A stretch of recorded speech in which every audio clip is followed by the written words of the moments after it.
الحمد لله نحمده ونستعينه ونستغفره ونؤمن به ونتوكل عليه ونعوذ بالله من شرور أنفسنا ومن سيئات أعمالنا من يهده الله فلا مضل له ومن يضلل فلا هادي له ونشهد أن لا إله إلا الله وحده لا شريك له ونشهد أن سيدنا وسندنا وحبيبنا ومولانا محمدا عبده ورسوله الذي أرسله بالحق بشيرا ونذيرا وداعيا إلى الله بإذنه وسراجا وقمرا منيرا فقد قال الله تبارك وتعالى في كلامه المجيد وفي فرقانه الحميد أعوذ بالله من الشيطان الرجيم بسم الله الرحمن الرحيم قل اللهم مالك الملك تؤتي الملك من تشاء وتعز من تشاء وتذل من تشاء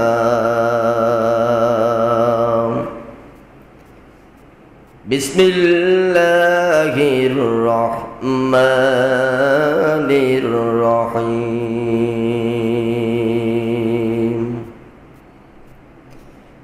ألم تر كيف فعل ربك بأصحاب الفيل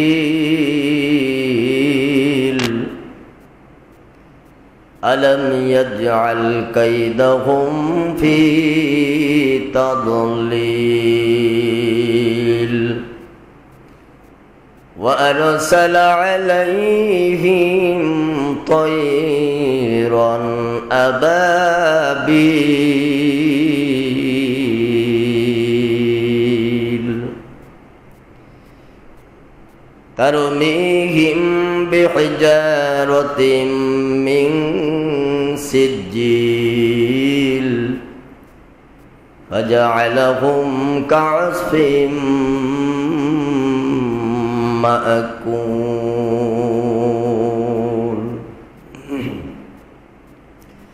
بسم الله الرحمن الرحيم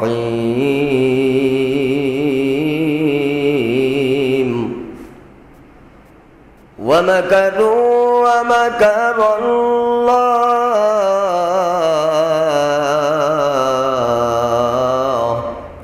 والله خير الماكرين وقال الله تعالى في شأن حبيبه مخبرا وآمرا إن الله وملائكته يصلون على النبي يا أيها الذين آمنوا صلوا عليه وسلموا تسليما محبة اللهم প্রাণ ভরে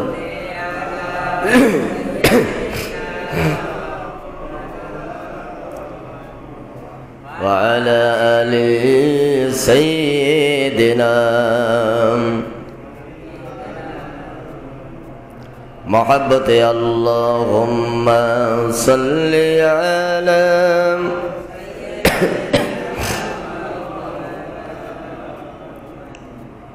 وعلى آل سيدنا আমার পাগল মন রে দম ফুরাইলে কে হবে আপন পাগল মন রে দম ফুরাইলে কে হবে আপন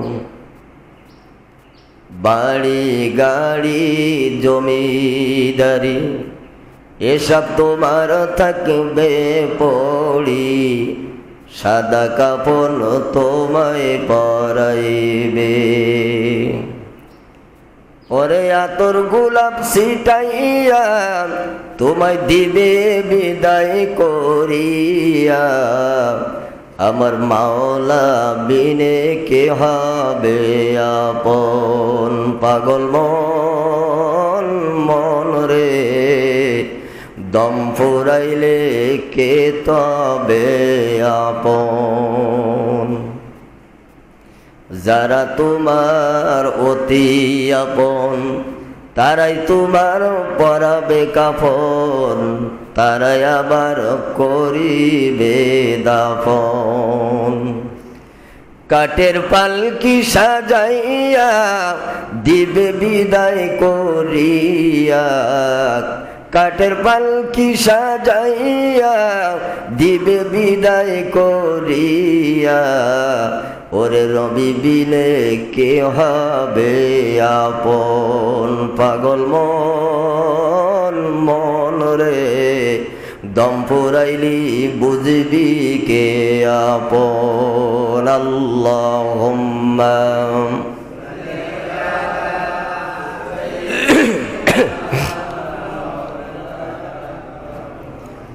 وعلى آل سيدنا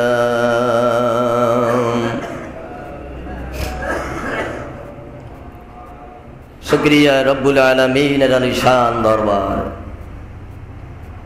আল্লাহ পাক রব্বুল ইজ্জাতুল জালাল সফর মাসের দ্বিতীয় বাংলাদেশে মুক্ত বাতাসে মুক্তভাবে কথা বলার স্বাধীনতা আল্লাহ দান করেছেন।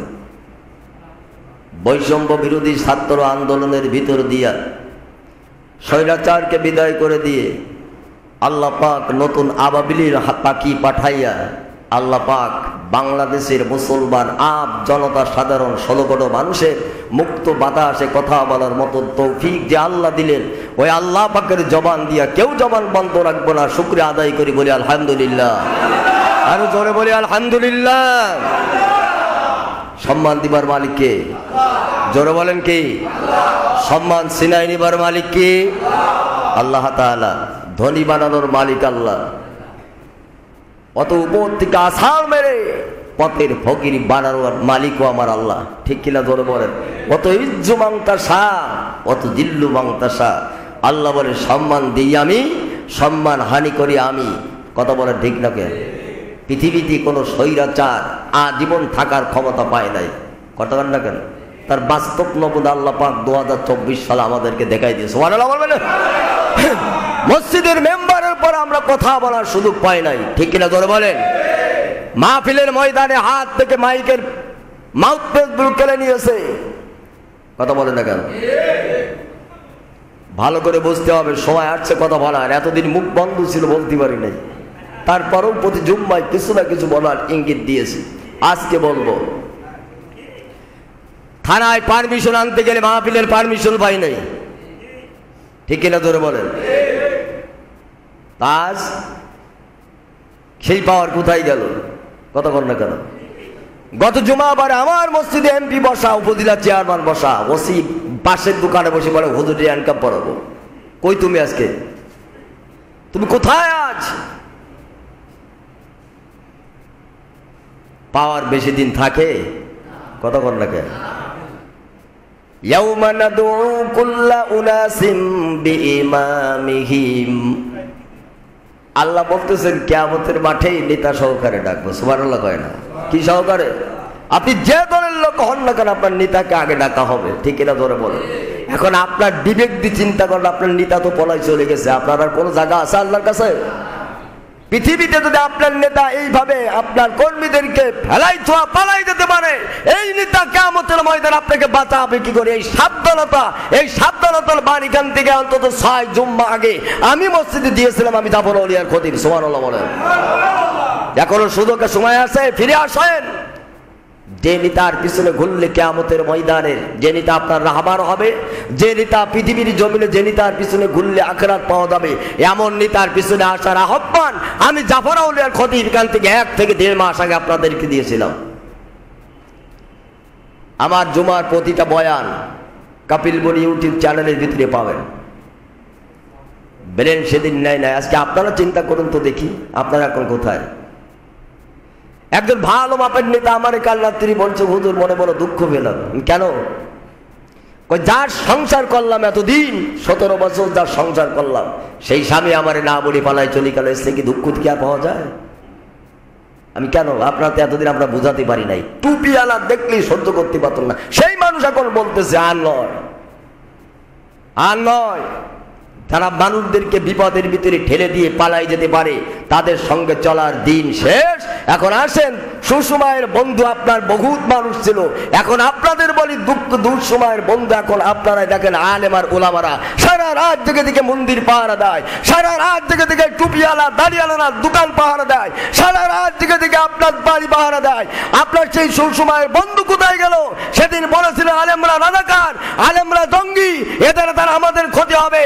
আজকে আমি সেই সমস্ত মানুষদের বলতে চাই, আজকে তারা আপনার দুঃসময়ের বন্ধু হয়ে সারা রাত পাহারা দেয়, ঠিক না বেটি? কি ব্যাপার? কথা বলেন না কেন? আজকে রাত জেগে দিকে পাহারা দিচ্ছে কারা? কথা বলেন। আমি বাস্তব লোক না, আমি পরশুদিন সারা রাত ছিলাম আমার শাহপাড়া মন্দিরের ভিতরে 2টা পর্যন্ত বসা। যেদিনকে এই ঘটনা ঘটে সেদিন সারা রাত আমার খেজুরবুড়ি বাঁধের পাহারা দিছি আমরা। কথা বলেন। আমরা পাহারা দিয়েছি, আপনার বাড়ি পাহারা আমরা দিচ্ছি, আপনার দোকান পাহারা আমরা দিচ্ছি, আপনার বাড়ির দিকে কোনো মন্দিরে যাতে হানা দিতে পারে আমরা পাহারা দিচ্ছি, ঠিক কিনা ধরে বলেন? বলুন তো দেখি, একটা বিনা দাড়িওয়ালা টুপিওয়ালা লোক আপনার দোকান পাহারা দিতে আসছে? কথা বলেন। অতএব সুসময়ের বন্ধু অনেকে পাওয়া যায়, দুঃসময়ের বন্ধু খুঁজে পাওয়া যায় না। দুঃসময়ের বন্ধু যদি থাকে তাহলে একমাত্র আলেম সমাজ, টুপিওয়ালা দাড়িওয়ালারা মানুষের বিপদে সামনে এসে সাহায্য করে, ঠিক কিনা ধরে বলেন? এইটুক ব্রেন যদি আপনার আমার মগজে ঢোকে, সামনে কোনভাবে চলবেন, কি কায়দায় চলবেন, কোন দিকে গেলে আপনার সুবিধা হবে আপনার খুলে বলা লাগবে না। এতটুকু কথায় বিবেকবান মানুষ বুঝে নিতে হবে আপনার সামনের পাটা কোন দিকে ফেললে আপনি কিয়ামতের আগ পর্যন্ত, আপনি বাকি জিন্দেগিতে যতদিন পর্যন্ত দুনিয়াতে থাকবেন অতদিন আপনি সাপোর্ট নিয়ে দুনিয়াতে থাকতে পারবেন। কোন রকমের আপনার পরে হামলা হবে না, দাঙ্গা হবে না, নিশ্চিন্তায় রাত্রিবেলায় ঘুমাতে পারবেন। এই বিবেক বিবেচনা আপনার ব্রেনের ভিতরে আমি জাফর আউলিয়ার খতিব ঢুকাই দিয়ে গেল, ঠিক? কথা বলে না কেন? আমি বড় টেনশনে ছিলাম এই জন্য আমার মসজিদের চতুর্পাশে আমার অমুসলিম ভাইরা, কথা বলেন না। যেদিনকে এই ঘটনা ঘটছে কবির বলে আসছিল, আমি বলি ফরহাদের কাছে ফোন দিলাম, ফরহাদ আমার একটুখানি সংবাদ দাও, আমার মসজিদের 2 পাশে 2টা মন্দির আছে। কয়টা মন্দির? মন্দিরে কেউ হামলা টামলা করিনি তো? বলো না হুজুর, আমার যে 2টা জিনিসের কথা আমাকে বলতেছেন, আমার মসজিদের চতুর্পাশে কারো গায়ে কারো বাড়িতেও কোনো হামলা হয়নি, মন্দিরে হামলা হয়নি। সুবহানাল্লাহ বলেন, সুবহানাল্লাহ বলবেন না? এটাই তো সম্প্রীতি, ভালোবাসা, রসুলের সুন্নাহ, ঠিক কিনা ধরে বলেন? সংখ্যালঘু অল্প কিছু অমুসলিম আমাদের ভিতরে থাকে, তারা যদি আমাদের আঘাত কি পলায় চলে যায়, আপনি কলেমার দাওয়াত দিবেন কোথায়? ঠিক কিনা ধরে বলেন? ভাইয়েরা আমার, আল্লাহ রাব্বুল আলামিন বলেছেন ওয়া মাকারু ওয়া মাকারাল্লাহ ওয়াল্লাহু খায়রুল মাকিরিন। পৃথিবীর মানুষ নমরুদ হাজার হাজার বছর ষড়যন্ত্র করেছে আল্লাহর বিরুদ্ধে, টুপিওয়ালা আলেমদের বিরুদ্ধে, কোরআনের বিরুদ্ধে, ইসলামের বিরুদ্ধে, ঈমানওয়ালা মানুষদের বিরুদ্ধে ষড়যন্ত্র করেছে দুনিয়াতে, কিন্তু ষড়যন্ত্রের জাল ছিন্ন করে ইসলামকে বজায় করে দিয়েছেন কে? যারা বলেন মাকড়সার জাল। মাকড়সা সন্ধ্যাবেলায় সারা রাত জাল বনে, ঠিক কিনা ধরে বলেন? ও জাল বন্দি তো পৃথিবীর কোনো মানুষের সহযোগিতা লাগে? কতক্ষণ না কেন সহযোগিতা লাগে? মাকড়সা রাত্রিবেলায় আপনার দেখবেন ঘরের কোনায়, টেবিলের তলে, জামার বগলের হাতার তলে, কাপড়ের আঙ্গিনায় জাল বনে, বনে না? মাকড়সা সারা রাত চিন্তা করে আমার জাল ভাঙ্গার ক্ষমতা আজীবন কারণ নাই। কথা বলেন না? কিন্তু সকালবেলায় আপনার আমার স্ত্রী ঘরের ঝাড়ুদার যখন ঝাড়ুর মাথা নিয়ে একের পর এক ভাঙতি থাকে, একের পর এক ভাঙতি থাকে, বলুন তো দেখি কোনো অ্যাটম বোম লাগে নাকি ভাঙতে? কথা কন না কেন?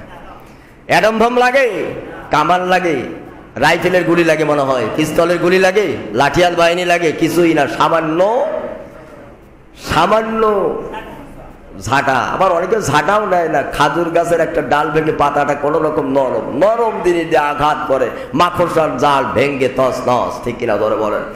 আল্লাহ বলে তুমি এই দিকে চিন্তা নাও, তাম জিন্দিগিতে মাকড়সার জালের মতন জাল বুনে বুনে আমার ইসলামওয়ালা মানুষদেরকে ধরে ধরে তোমার জালের ভিতরে আজীবন আটকায় রাখবে।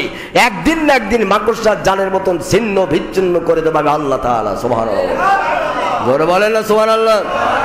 জাল কম বুনিনি এরা, আর শেষ মুহূর্তে জাল বোনার জন্য বহু চেষ্টা করেছিল, ঠিক কিনা ধরে বলেন? কিন্তু সামান্য ৪৫ মিনিট সময় আল্লাহ দিয়েছিল তার হাতে। ৪৫ মিনিট পালানোর সুযোগ আমি আল্লাহ তোরে দিলাম। ৪৫ মিনিট থেকে ৫ মিনিট ওভার হলে এই বাংলার জনগণ এমন ভাবে টেনে ছিলে নিত, ওর একটা পশম বাংলার জমিনে কবর দিবার জায়গা খুঁজে পাওয়া যেত না। সুযোগ দিয়েছে আল্লাহ ৪৫ মিনিট, ঠিক কিনা ধরে বলেন?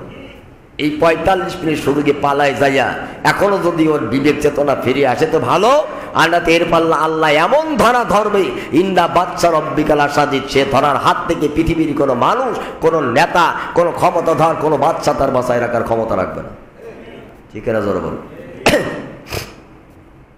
ভারতের আর বাংলা একটা চ্যানেল আছে, আর বাংলা চ্যানেলটা আপনারা দেখেছেন কিনা জানি না, আমার খুব খারাপ লেগেছে। আজ কয়েকদিন যে আমি ইউটিউব, বাড়ি ওয়াইফাই লাইন আছে, আমি দেখি আর বাংলা চ্যানেলের, ভারতের চ্যানেল আর বাংলা চ্যানেলে দেখানো হচ্ছে শেখ মুজিবের মূর্তিগুলো ভেঙ্গে ভেঙ্গে ফেলানো হচ্ছে। আচ্ছা, আমি আর বাংলা চ্যানেলের ময়ূর সাহেব, উনি পাল্টা জবাব চেয়েছে বাংলাদেশের, আমাদেরকে বলতেছে মৌলিবাদ। ও টুপিওয়ালা মৌলিবাদেরা, তুমি এর জবাব দাও। আমি আর বাংলা চ্যানেলের ময়ূর সাহেবকে বলতে চাই, শুধু কি আপনি দেখলেন জাতির জনক বঙ্গবন্ধুর মূর্তিগুলো ভেঙ্গে ফেলা হলো, আপনার চ্যানেলের ফুটেজে এতগুলো মানুষ যে মারা গেল, এতজন বাপ যে সন্তান হারা হলো, এতজন মা যে তার সন্তান হারা হলো, এতগুলো বোন তার ভাই হারা হলো, এতগুলো ভাই তার বোন হারা হলো, আপনি আর বাংলা চ্যানেলের ময়ূর সাহেব আপনার চ্যানেলের ফুটে গিয়ে একটা লাশের খবর ওঠে নাই? আপনি চিন্তা করতেছেন এইগুলো দেখায়া ভারতের পশ্চিম বাংলার ভিতরে মুসলমান অমুসলমান দাঙ্গা বাঁধাই দেব, আর এই দাঙ্গা বাংলাদেশেও শুরু হয়ে যাবে, আর এই দাঙ্গার চাবরে আমার বাংলাদেশের আমার যারা হিন্দু ভাইয়েরা এসে আমার দেশে হাত হাস্তানা নেবে। বাংলার মুসলমান দাঙ্গা হাঙ্গামা, মুসলমান টুপিওয়ালারা, এ মৌলবাদীরা কোনো অমুসলিমের গায়ে কোনোদিন হাত দেয়নি, আর কিয়ামত পর্যন্ত যদি অমুসলিমরাই জমিনে থাকবে, অতদিন পর্যন্ত কোনো টুপিওয়ালা দাড়িওয়ালা ইমানদার মুসলমান আমাদের এই সংখ্যালঘু অমুসলিম গায়ে একটা লাঠির টুকার আঘাত দেবে না, দেবে না, দেবে না। তার বাস্তব প্রমাণ এখন। সুবহানাল্লাহ বলেন না? আপনি আর বাংলার চ্যানেলের ময়ূরপঙ্খী, আপনি এই কথাটা বাংলার জমিনে এসে বললে না? বাংলার মুসলমান এই যে বৈষম্যের ছাত্র আন্দোলনের ছাত্ররা অনেক ধৈর্যশীল। সুবহানাল্লাহ বলেন। হাজার হাজার লাশ মিডিয়ায় দেখানো হচ্ছে, মাত্র ৩০-৩০০ লাশ। ঢাকার পুলিশ ক্যাম্পের নাম কি? ঢাকার রাজারবাগ পুলিশ ক্যাম্পের কনস্টেবল যারা, তারা বলতেছে আমরা লাশ গোপন করার সুযোগ পাইনি, আপনাদেরকে একটু পর আমাদের ভিতরে ডাকা হবে, লাশের চেহারা দেখলে আমাদেরও আমরা সহ্য করতে পারি না, এত লাশ আমরা রাখবো কোথায়? গতকাল হাজির জিলের ভিতর থেকেও ৬টা লাশ পাওয়া গেছে, 4টা কি 3টা 4টা কি 5টা লাশ পাওয়া গেছে। মাগুলো কি অপরাধ ছিল এই 17 বাচ্চাদের? বাচ্চাগুলো ছোট একটা দাবি করেছিল, আমরা বাড়িতে গরিব মানুষ, আমার বাবারা হয়তো কষ্ট করে জনখানা টাকা দিয়ে আমাদের লেখাপড়া মেধাবী বানায়, আপনি আমাদের একটা কথা মেনে নেন, কোটা সংস্কার করে অত যদি আপনি ওদের দেন তাহলে আমরা মেধাবীরা তোর চাকরি পাই না। এতটুকু দাবি তাদের ছিল। আপনি তখন দাবিটা মেনে নিলে আপনিও ক্ষমতায় থাকতে পারতেন। 41 সাল পর্যন্ত বাংলাদেশ আর এইভাবে দ্বিতীয়বার স্বাধীন হওয়া লাগতো না, আর হাজার হাজার মায়ের বুক বাবার বুক খালিও হতো না। ঠিক কিনা জোরে বলেন? অহংকার একমাত্র হলো আল্লাহ তাআলার চাদর। কার চাদর? আল্লাহ বলেছে অহংকার আমার চাদর, আমার চাদর ধরে জমিনে টান দেয়, আমি তার অস্তিত্ব জমিনের পরে রাখি না। সুবহানাল্লাহ বলেন। অহংকার কেবল আল্লাহ তাআলার সাজে, দুনিয়ার কোনো মানুষের অহংকার সাজে না। বাস্তব নমুনা বাংলার প্রেক্ষাপট। ঠিক কিনা জোরে বলেন? আমি মাত্র মাহফিল করে বাড়ি আসতেছি, রাত্রিবেলা আমার মাথার টুপিটা করে চেক করে নেওয়া হয়েছে। নাউযুবিল্লাহ বলেন। আমি জাফর আউলিয়ার খতিব, আমার মাথার টুপিগুলো চেক করেছে এই পুলিশ প্রশাসনের লোকেরা। বেশি দূরে যাব না, ঈদে মিলাদুন নবী মাহফিল করে রাত 11টার দিক বাড়ি যাচ্ছিলাম, কপিলবরী পুলিশ বাড়ির একজন এসআই আমার এমন ভাবে একটা গালি দিয়েছিল, আমার এখনো মনে আছে। আপনি কোথায় আজকে? কোথায়? একবারও আপনার বিবিকে বাঁধলো না? আল্লাহর ওলির মাজারের খতিব, দোয়া হাত দিয়ে করা লাগে না, অন্তর থেকে দোয়া হয়ে যায়। ঠিক কিনা ধরে বলেন? আব্রাহা চিন্তা করল আল্লাহর ঘর কাবা যদি পৃথিবীতে থাকে, আমি যে দ্বিতীয় কাবা বানিয়েছি, আমার কাবায় পৃথিবীর কোনো মানুষ আর সম্মান দেখাতে আসবে না, আমার কাবার দিকে কোনো মানুষ আর আসবে না। এই জন্য আল্লাহর কাবার দুনিয়ার তুমি থেকে ভেঙ্গে তছনছ করে দেব। তাহলে পৃথিবীর সব মানুষ আমি আব্রাহার কাবার দিকে ধাবিত হবে। আল্লাহ রাব্বুল আলামিন কাবা ঘর উদ্বোধন হবে। 70 দেশের প্রধানমন্ত্রীকে ডাক দেওয়া হলো। রাতের বেলা একজন মুসলমান যুবককে আল্লাহ ডাক দেয়া বলতে, স্বপ্নের ভিতরে যুবক রে, তাম পৃথিবীর নাস্তিকবাদী, সমস্ত নাস্তিকবাদী স্বৈরাচার প্রধানমন্ত্রী দ্বারা আব্রাহার কাবা উদ্বোধন হবে। যদি একবার উদ্বোধন হয়ে যায়, আমি আল্লাহর কাবা বড় অপমানিত হয়ে যাবে। আমি আল্লাহ চাই না এইরকম স্বৈরাচারী জালেম দ্বারা আব্রাহার কাবা উদ্বোধন হয়ে করার পর আমি আল্লাহর কাবা অপমানিত হোক। ওরে ছেলে, যার যা ওই উদ্বোধন করার আগে ওই আব্রাহার কাবা তুই একটু উদ্বোধন করে দে। স্বপ্ন দেখায় আব্রাহার কাবা দুনিয়ার কোন স্বৈরাচারী দ্বারা যদি আজকে উদ্বোধন হয়, আমি আল্লাহর কাবা অপমানিত হবে। অতএব এই মুসলিম যুবক, তারা আসার আগে আমি তোর দ্বারা আব্রাহার কাবা একবার না, দুইবার না, 5 বার আব্রাহার কাবা মুসলমান যুবক দ্বারা উদ্বোধন করতে চায়। সুবহানাল্লাহ। যুবক মানুষ চিন্তা করে এত পাহাড়ের ভিতরে যাব কি করে? আল্লাহ রাব্বুল আলামিন সুযোগ করে দিলেন। যুবক যাবার পর আল্লাহ তার পায়খানার বেগ দিলেন। সুবহানাল্লাহ বলেন না? ঘরের এক কর্নারে যাইয়া যুবক পায়খানা করতেছে, আর চতুর মনের ভিতরে কে যেন বলে এখনো 4টা কোনা বাকি আছে।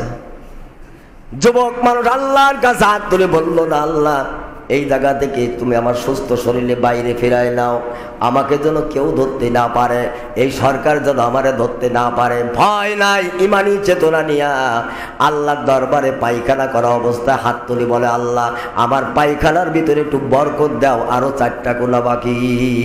সুবহানাল্লাহ বলে। পায়খানা বিষয়ে আল্লাহর কাছে দোয়া করা যায় রে? যুবক দোয়া করছে, আল্লাহ আমার পায়খানায় বরকত দাও, এখনো 4টা কোনা বাকি। আমার মন বলতেছে এখনো 4টা কোনা উদ্বোধন করা লাগবে। তো একবার যদি তুমি আমার পায়খানা ছেড়ে দাও, আর 4টা কোনা উদ্বোধন করবো কি করে? আল্লাহ পায়খানায় বসে হাত তুলিস, আমার পায়খানায় বরকত দাও। সুবহানাল্লাহ বলেন না? আব্রাহার কাবা আল্লাহ একবার না, দুইবার না, 5 জায়গায় পায়খানা দিয়ে উদ্বোধন করালেন। কে? কথা বলেন। আব্রাহার কাবা অপমানিত করে দিলেন কে? টুপিওয়ালাদের অপমান করতে যাবেন, নিজে অপমানিত দুনিয়া জমিন থেকে বিদায় নেবেন। আব্রাহার সকালবেলায় 70 দেশের নাস্তিকবাদী প্রধানমন্ত্রী তাদের নিয়ে ঘরের দরজা খুলতেই দেখতেছে কি যে আতরের সেন্ট বেরোয়, নাকি পায়খানা দিয়ে আতরের সেন্ট বেরোয়, কস্তুরি সেন্ট বেরোয় মনে হয়। গোটা আব্রাহার কাবা ঘরটা দুর্গন্ধে হয়ে গেছে। প্রধানমন্ত্রীরা সব নাক চেপে ধরে বের হয়ে যার দেশে দেই চলে গেছে। আব্রাহা কয় এত পাহারা, এত সিসি ক্যামেরা, এত পাহারা, এত র্যাব, এত পুলিশ, এত আর্মি, এত বিজেপি, এত বিমান বাহিনী, এত হেলমেট বাহিনী, এত লাইটলার বাহিনী, এত পাহারাদার থাকা অবস্থায় কে আমার আব্রাহা, আমি আব্রাহার কাবার ভিতরে ঢুকে পায়খানা করে চলে গেল? খুঁজে বের কর। আব্রাহার পাহারা কম ছিল নাকি? কথা কন না কে? আপনি হিসাব করুন, মিলান তো দেখি। বঙ্গভবনের চতুর্দিকে পাহারা কম ছিল? গণভবনের চতুর্দিকে পাহারা কম ছিল? এই পাহারা ভেদ করে এই যুবকদেরকে গণভবনে যাবার সুযোগ করে দিয়েছেন যিনি, তিনার নাম কি জোরে বলেন? জবান খুলে বলেন। এতদিন বলার সুযোগ হয় না, আজকে তো আল্লাহর নামটা জোরে নেন, আল্লাহ। গণভবনে যাবার সুযোগ কে করে দিয়েছেন? আর্মি ছিল, কথা বলে, আর্মি ছিল, বিডিআর ছিল, বিজিবি ছিল, পুলিশ বাহিনী, বিমান বাহিনী, লাঠিয়াল বাহিনী, হেলমেট বাহিনী, সব চতুর্দিক দিয়েছিল। এরপরও ছোট একটা আবাবিল, এক ঝাঁক আবাবিল আল্লাহ বাংলার জমিনে বর্তমান লাভাই দিয়া ইমানি চেতনাটা আল্লাহ তাদের এত বাড়াই দিয়েছে। আর্মিরা, বিডিআর, নৌবাহিনী, সেনাবাহিনী, পুলিশ পর্যন্ত তাদেরকে হার মানতে, তাদের কাছে ঠিক কিনা করে বলেন। আল্লাহ সকলের অন্তরগুলো এই নাবাবিল নামক এই মাসুম যুবকদের দিকে ফেরাই দিয়া সেই গুলির তাক চলে গেল গণভবনে। আল্লাহ পাক টাইম দিয়েছিল 3 দিন, তারপর দিল 24 ঘন্টা, তারপর দিল 12 ঘন্টা, এরপরে শেষ হতে হতে লাস্টের টাইম দিল আল্লাহ 45 মিনিট। পার হও, না হলে তোমার ভাষণ রেকর্ড তুমি করতে থাকো, আমরা বাইরে যাই। কথা কন না কেন? কে ঢুকাই দিয়েছেন? আজকে বাংলাদেশের সেনাবাহিনীদের আমরা স্বাগতম জানাই, স্যালুট জানাই, ঠিক কিনা ধরে বলেন? কথা বলেন না কেন? আল্লাহ তাদের হায়াত দারাজ করে দিক, সুবহানাল্লাহ বলেন। আল্লাহ তাদের পরে বরকত দান করুন, সুবহানাল্লাহ বলেন। আল্লাহ বাংলাদেশের সেনাবাহিনীর উপর আল্লাহর কুদরতি রহমত নাযিল করেন, সুবহানাল্লাহ বলেন। আল্লাহ তাদের বুঝ ব্রেন শক্তি ঢুকাইতে আসলে আহারে জনগণের টাকা দিয়ে আমাদের পোশাক কেনা হয়, জনগণের টাকা দিয়ে আমাদের গুলি কিনা হয়, জনগণের টাকা দিয়ে আমাদেরকে বেতন দেওয়া হয়। আল্লাহ পাক তাদের সৌবুদ্ধি উদয় করে দিয়েছে, যার কারণে আপনারা দেখেছেন এত ক্ষোভ তাদের পরে ছিল, তারা নিজেরাই বাংলাদেশ থেকে মূর্তিগুলো ভেঙে তছনছ করে দিয়ে তারাই দেখাই দিল আমরা এতদিন পর্যন্ত 17 বছর হাফের ভিতরে ছিলাম, দম ছাড়তে পারি নাই। আজকে আমরাও দম ছেড়ে তার, আমরাও আজকে বাক শক্তি স্বাধীনতা খুঁজে পেয়েছি, আমরাও ছাত্রদের সাথে আছি, আমরাও জনগণের সাথে আছি। আর আজীবন জনগণের পাশে থেকে তাদের সেবা করার সুযোগ যেন আল্লাহ তাদের দেন। জোরে বলো না আমিন, আর জোরে বলেন আমিন। আমরাও দোয়া করি আল্লাহ পাক সেনাবাহিনীর প্রতি আল্লাহ রহমত বরকত নাযিল করে দিক, আমিন বলবেন না? জোরে বলেন আমিন। ইনকেস যদি দুঃসময় আসতো, যদি সেনাবাহিনীর গুলির তাক বাংলার আমরণ জনতার দিকে একবার ফায়ার হওয়া শুরু হয়ে যেত, আপনার সন্তান এখনো যেগুলো দুনিয়াতে জীবিত আছে, এখনো অনেক মায়ের কোল খালি হতো, এখনো অনেক বাবার কোল খালি হতো, এখনো অনেক ভাই তার বোনকে হারাই ফেলতো, এখনো অনেক মা তার বোনকে হারাই ফেলতো।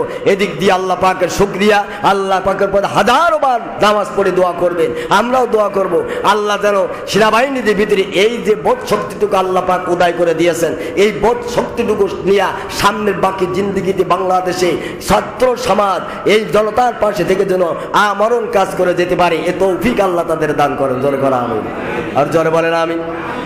পুলিশ প্রশাসনের যদি এসে দেখেন বলবো, কপিলবনি জাফর আউলিয়া এই মসজিদ সহ আমার কপিলবনি কটা মসজিদ বলেন? কটা? কপিলবনি বর্তমানে জুমা মসজিদ কয়টা? জি 4টা, 4টা, আরো 2টা বাড়তে পারে, 5, মানে আশপাশ ঘাসা আরো কিছু আছে, সর্বমোট মনে হয় 7টা কি 8টা হবে, ঠিক কিনা জোরে বলেন। আমি জাফর আউলিয়ার খতিব বারবার বলতে চাই এই মসজিদে, কিন্তু আসলে অনেকেই ভয় পারে, এই জন্য আমাকে বলতে দেয় না কথাগুলো, কিন্তু আমার হৃদয়টা কাঁদে। মুফতি আল্লাহ সাহেবের কি ধরছিল? উনি কি ঢাকায় সমাবেশে গিয়েছিল? কথা বলে না কেন? সমাবেশে গিয়েছিল কেন? সমাবেশে তো যায়নি, তার কি অপরাধ ছিল? তাকে ধরে নিয়ে দিয়ে 15 দিন রিমান্ড দেওয়া হলো, বিচার আওতায় আনতে হবে, হিসাব দিতে হবে। আজকে আলেম সমাজ জেগে উঠেছে, ঠিক কিনা ধরে বলে। আজকে পুলিশ নাই, থানাগুলো পাহারা দিচ্ছে আলেম ওলামারা। আজকে পুলিশ নাই, মন্দিরগুলো পাহারা দিচ্ছে টুপিওয়ালা দাড়িওয়ালারা। আজকে পুলিশ নাই যে পাহারা দিবার কথা হচ্ছে পুলিশে, ঠিক কিনা ধরে বলেন। পুলিশ নাই, সেনাবাহিনী ক্যাম্প করে আছে, ওনারা বলতেছেন কোনো সমস্যা নেই আমাদেরকে ফোন দিবে। ওনারা তো সব জায়গায় যেতে পারে না, পারে? এজন্য প্রতি মহল্লায় মহল্লায় পাড়ায় পাড়ায় এই আলেম সমাজ আজকে আপনাদের পাশে দাঁড়িয়েছে, ঠিক কিনা তোরা বলেন? কই আপনারা কোথায়? আরে আলেম সমাজদেরকে রাতের অন্ধকারে বিনা অপরাধে ধরে নিয়ে গুমকাজ দিয়ে গায়েবী মামলা দিয়েছে, জানতেও না যে এই মামলার আসামি আমি জীবনে কোনোদিন হয়েছি কিনা, ঠিক কিনা তোরা বলেন? হামলা দিয়ে মামলা দিয়ে আজকে আপনারা গারদের ভিতরে আয়না ঘরে বন্দি করে রেখেছিলেন, কোথায় আপনারা বলেন? জবাবদার কপিলমুড়িবাসী জবাব দেয়। কপিলমুড়ি 8টা মসজিদের খবির আজকে জবাব চায়। যারা এই কাজগুলো পুলিশ প্রশাসনকে করিয়েছিলেন তারা আজকে কোথায়? আপনার রাতের অন্ধকারে ঘুম পড়তে পারেন না, এখন আপনার জীবন নিয়ে আজকে টানাটানি হয়ে গেছে। আরে আলেম সমাজ আপনাদের জীবন বাঁচানোর জন্য রাত জেগে জেগে, খাওয়া নাই, রাত নাই, গোসল নাই, 24টা ঘন্টা আপনাদের যাতে ক্ষতি করতে কেউ না পারে আপনাদের পাশে দাঁড়িয়েছে। এই বিবেক আপনাদের ছিল না? এই বিবেক আপনাদের ছিল না? এখন আল্লাহ পাক বলেছে ওমা উতিতু মিনাল ইলমি ইল্লা কলিলা, আমি মানুষকে কোনো জ্ঞান দেন এরপরও সামান্য জ্ঞান আমি আল্লাহ দিয়েছি। সুবহানাল্লাহ বলবেন না? এখনো পর্যন্ত আপনার শুভবুদ্ধি উদয় যদি না হয়, আমার মনে হয় এরপরে আর উদয় হওয়ার সুযোগ আর পাবেন না, ঠিক কিনা ধরে বলেন? কথা কন না কেন? ওরে ইমান হারা মুসল্লি ব্যাঙ্গের মতন কেন করো ফালাফালি, কথা কন না কেন? মুসলমান বেশি মুসলমানের ক্ষতি করেছে না হিন্দুরা করেছে? কথা বলে না কেন? মুসলমান হইয়া মুসলমানের ক্ষতিটা বেশি হয়েছে, ঠিক কিনা ধরে বলেন? আজকে যদি মুসলমান আর এক মুসলমানের গায়ে হাত না দিত, বাংলাদেশে কোনো অমুসলিম ভাই কারোর গায়ে হাত দেয়নি আমি বন্ধুত্ব বলতে চাই। তাদের এর সাহস নাই যে রাস্তায় উঠে আপনার গায়ে একটা বাড়ি মারে, ঠিক কিনা ধরে বলেন? তারা এখন সংখ্যার ভিতরে আছে। আবার বাজারে 3-4 জন হিন্দুর অমুসলিম দোকানগুলো ভেঙে দেওয়া হলো। আমি বলি তাদের দোকানটা তো আপনারা ভেঙে দিলেন, ঠিক আছে, তাহলে অপরাধ করেছে। কিন্তু আপনার যে মুসলমান ভাই আজীবন সাইদির বিরুদ্ধে কথা বলেছে, আজীবন টুপিওয়ালার বিরুদ্ধে কথা বলেছে, আজীবন কোরআনের বিরুদ্ধে কথা বলেছে, আজীবন ইসলামের বিরুদ্ধে কথা করেছে, আজীবন ইসলামের সমস্ত দিক দিয়ে যে আপনার মুসলমান ভাই ক্ষতি করেছে, আজকে তার গায়ে যদি একটা বাড়ি দিতেন আমরা আলেম সমাজ বুঝে নিতাম যে আপনার ন্যায় বিচারটা ঠিক আছে। এখনো কে সে আপনার সম্মুখে ঘুরে বেড়ায় কিভাবে? কথা বলে না কেন? আপনি কি একবার তার কাছে জিজ্ঞাসা করেছেন তুমি এখন আমার কাছে আসতেছো কেন? মারার দরকার নাই। অতীত শিক্ষা দেবার জন্য কিছু সময় মানুষদেরকে নিতে আত্মীয় হলো বাপ হলো দূরে সরায় রাখতে হয় যাতে শুভ বুদ্ধি উদয় হয়। এতদিন আমি তার জায়গা দেয় নাই, এখন তো সে আমারে দিবে না, ঠিক কিনা ধরে বলেন? মক্কা বিজয়ের পর রাসূলুল্লাহ কয়েকজনের ঘরের কথা বলেছিলেন, যারা এই ঘরের ভিতরে আশ্রয় নেবে তারা নিরাপদ, ঠিক কিনা ধরে বলেন? আর যারা ঘরের ভিতরে আশ্রয় নেবে না সে করার ঘাড়ে ধরো আর মাথার থেকে কল্লার থেকে আলাদা হোক, কথা কয় না। ক্ষমা সাধারণ ক্ষমা রাসূল দিয়েছিলেন, কিন্তু সব কটারে না, সব কটারে। এই কপিল বনি কিছু টুপিওয়ালা দাঁড়িয়ে আসলে টাটকা মুনাফিক সুযোগের সদ্ব্যবহার করেছে, টাটকা মুনাফিক সুযোগের সদ্ব্যবহার করেছে এই বা কপিল বনি বাজারে কিছু আলেন, কথা বলে না কেন? আমাদের দাঁড়িয়েলা টুপির দোষ নাই আছে?